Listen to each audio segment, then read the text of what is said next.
leadership is declared vacant ahead of crucial party meeting by Malcolm Turnbull.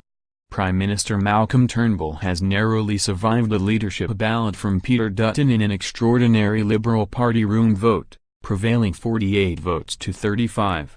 But with Mr. Dutton only requiring 7 more votes to take the top job, Mr. Turnbull emerges from the spill mortally wounded with another challenge likely within weeks. Julie Bishop was re-elected as deputy unopposed. Mr. Dutton has quit cabinet and will return to the backbench, where he will bide his time until the next challenge. The speed and size of the rebellion against Mr. Turnbull, sparked by opposition to the Prime Minister's energy plan and disquiet over his performance, has caught many in the party by surprise.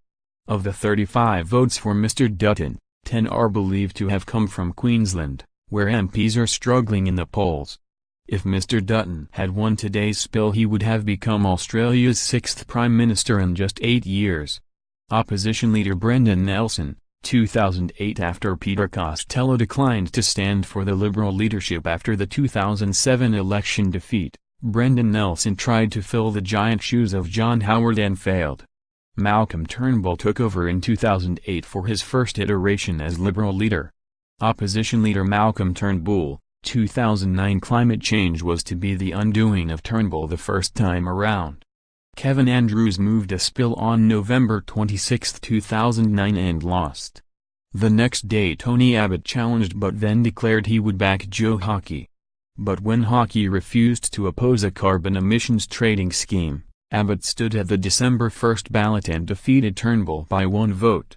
Prime Minister Kevin Rudd, 2010. Labour's Kevin Rudd became the second Australian Prime Minister to be dumped while in office when Julia Gillard rolled him in 2010 just before an election.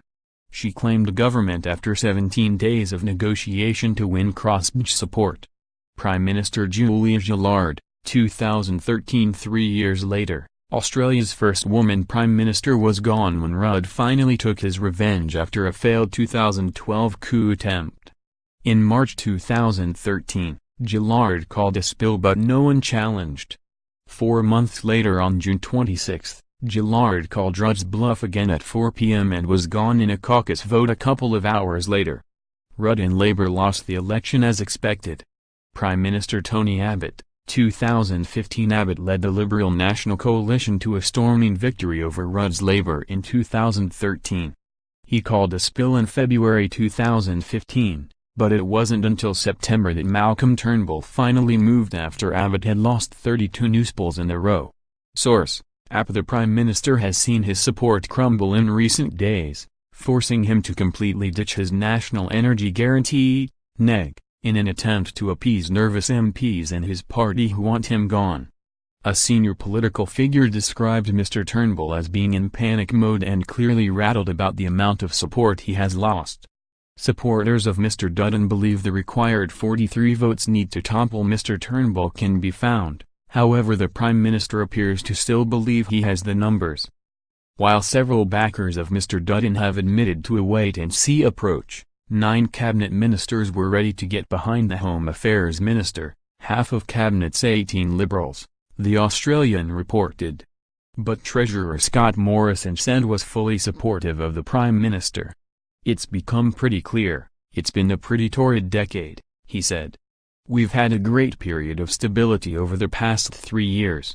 I think this stability in our government has helped key outcomes like the strong performance we had on jobs."